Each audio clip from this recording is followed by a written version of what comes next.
একটি ভূমি শিরোকোণ আঁকায়। শিরোকোণ এই কোণকে সমদ্বিখণ্ডিত করতে হবে, সমান দুই খণ্ডে বিভক্ত করতে হবে।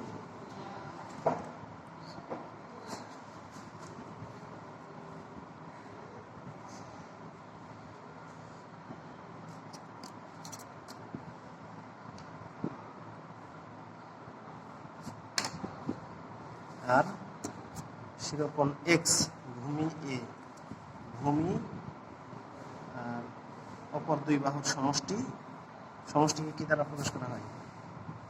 এস। ওকে, এখন অঙ্কন শুরু। যে কোনো রেখাংশ বিডি বিডি থেকে কার সমান করে? এস এর সমান করে বি সি অংশ কাটি, তাই না? বি সি সম্ভবত, আচ্ছা যাই কোনো সমস্যা না, হবে বিসি এর বি বিন্দুতে হাফ এক্স কোণের সমান করে, হাফ এক্স কোণের সমান করে কোণ আসবে, হাফ এক্স কোণের সমান মাপ নিয়ে বৃত্তচাপ।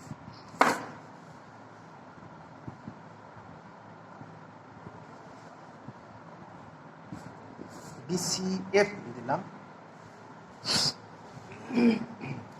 আচ্ছা, এবার সি কে কেন্দ্র করে কার সমান ব্যাসার্ধ নিয়ে? সি কে কেন্দ্র করে এর সমান ব্যাসার্ধ নিয়ে বি এফ এর উপর দুটি বৃত্তচাপ আঁকে। বৃত্তচাপ দুটি পরস্পর এ ও এ ড্যাশ বিন্দুতে ছেদ করে।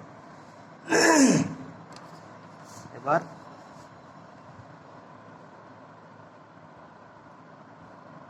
এসি এবং এ ড্যাশ সি যোগ করা হলো।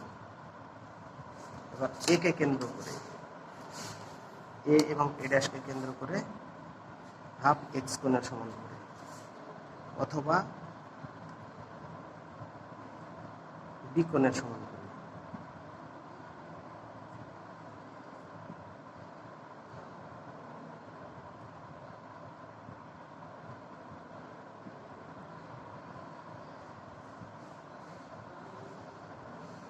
হাফ এক্স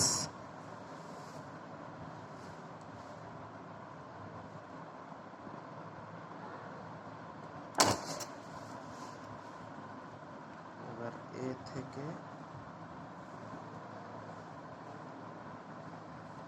এই বরাবর এবং এই এ থেকে এই জায়গায় ছেদ করছে না, তাহলে এই বরাবর টান। এই দুটি পরস্পর কি দিব?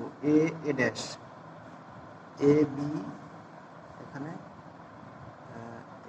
ই, এখানে যদি ডি দিই তাহলে এখানে সি আর এখানে সি ড্যাশ সেট করে। তাহলে এ বি সি এবং a dash B C dash হবে উদ্দিষ্ট ত্রিভুজ। এবার সম্পূর্ণ বিবরণটা আরেকবার বলি। মনে করি একটি ত্রিভুজের ভূমি এ, শিরোকোণ এক্স কোণ এবং অপর দুই বাহুর সমষ্টি এস দেওয়া আছে। ত্রিভুজটা আঁকতে হবে। যে কোনো রেখাংশ বিই নিই, বিই থেকে এস এর সমান ব্যাসার্ধ নিয়ে বিডি অংশ কাটি।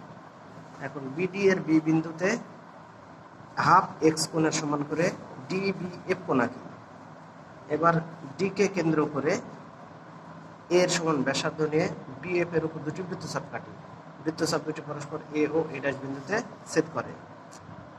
এখন এডি এবং এ ড্যাশ ডি যোগ করি।